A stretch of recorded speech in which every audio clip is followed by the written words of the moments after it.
Okay, so Casey, I'm assuming that you have your cup in some kind of configuration like this, and the problem is you need to make a handle, and you need to have some polygons to work with for the handle. So the Bandsaw Pro tool does a couple of things. If we're going to subpatch here, this piece, we get this only faces with 3 or 4 vertices. Of course, that is telling you that the one down here, which has more vertices than 3 or 4, and this one here, which has more vertices than 3 and 4, will not subpatch. So if we were to subpatch this and look at it, if you zoom in, you'll see that the geometry is not right. See this in here? Okay, so all of that being said, what do we do about this? Well, first of all, let's take it out of subpatch. And then what we're going to do is do a loop select your favorite tool. And we'll go to select loop. There we go. And what we're going to do is we're going to get the multiply tool for the Bandsaw Pro. Now, Bandsaw Pro is cool because once you have the numerics up for Bandsaw Pro, sorry, it was on my other screen, you'll see that I don't have mine to enable divide. So if I go ahead and delta enable divide, it breaks the polygons here, keeping them all with 4 vertices. See, then that's fine. Having those vertices all the way around doesn't hurt a thing. Now, if we want to edit this, all we have to do is just drag this one way or the other. See that it's moving it up or down. Okay, and that's all fine and dandy too. Why don't we add another one? And let's put it right about there. And maybe then you adjust the value a little bit on it and it will come alive. And let's put another one here and another one here.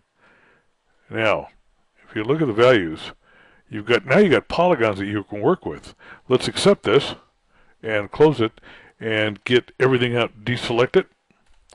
Now you got polygons here. That was the hint on the Bandsaw Pro. Because if you were going to make a handle, let's suppose that we made a handle, let's put this centered up on the XYZ, like that. And let's make a handle on the Z-axis roughly. Okay? So we could then select this polygon right here, give it an E keystroke for giving it some more geometry, and then hit the T for the T tool and bring it out, just like that. And we'll move it around so that it's kind of where it needs to be, like that. Cool. All right, now, the beauty of that is that you've not done anything to hurt your geometry. Let's drop that tool, let's deselect, and let's hit the subpatch again. See, everything subpatches just the way you wanted it to. I'm going to Control Z back. Let's put an extra piece of geometry on this polygon right here, right there, with an E keystroke, and we now have that extra piece of geometry. Let's deselect it and let's subpatch it.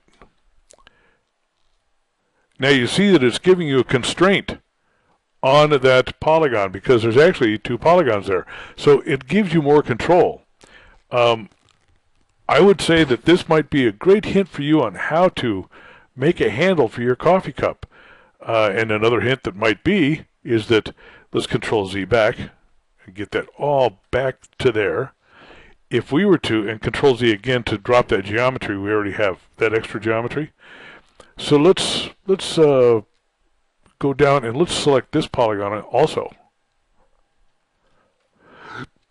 And let's now give them both extra geometry with the E stroke. Let's take a T and pull them out like this. Oh, that's pretty handy. And then if we were to deselect those, drop the tool and deselect those, then we could take our knife tool, which is kind of handy, right here, and we could slice directly across all those polygons right there. I love the knife tool. All right, now we got all these polygons. But they're all still 4 vertice polygons. Great stuff. So let's select this one, and let's select this one. And let's go to our Construct tab. And I can never remember whether it's Bridge or Connect. I think it's Connect. And no, it's Bridge. That was my mistake. Now look at this. Now you bridge that entire set of polygons. If we deselect those, you have your handy-dandy handle. And if we were to go to subpatch it, whoo, now you got a cool handle. And a cool handle on your coffee cup. But you know what? I just don't like these 2 points right here. Whoops. So I'm going to deselect all those points. I'm going to grab this point, and I'm going to grab this point right there. And I'm going to take my little T tool, and down here in my orthographics, I'm going to bring this down to where it looks like a handle that I might like. Like that. Now if we zoom around and look at that, ooh, very cool. Drop that tool, deselect. Yeah, that's all right. That's okay. But it's not quite what I want. I'm going to grab all of these polygons here. Get myself into polygon mode. And grab all these. I'm going to T-tool this, and I'm going to bring those out. A little bit like that. Ooh, this is looking pretty cool. Now I got a coffee cup with a pretty good handle. Okay, so there's your hints for today. You have your bevel tool. I'm not going to explain that to you again. You get to choose that one. But your E-geometry, your Bandsaw Pro, remember you can select the direction it goes in. Use your numerics on Bandsaw. You can add, edit, move those around, change the values, do whatever you want to create the polygons where you need them. They will all stay so that they can be subpatched. Ciao.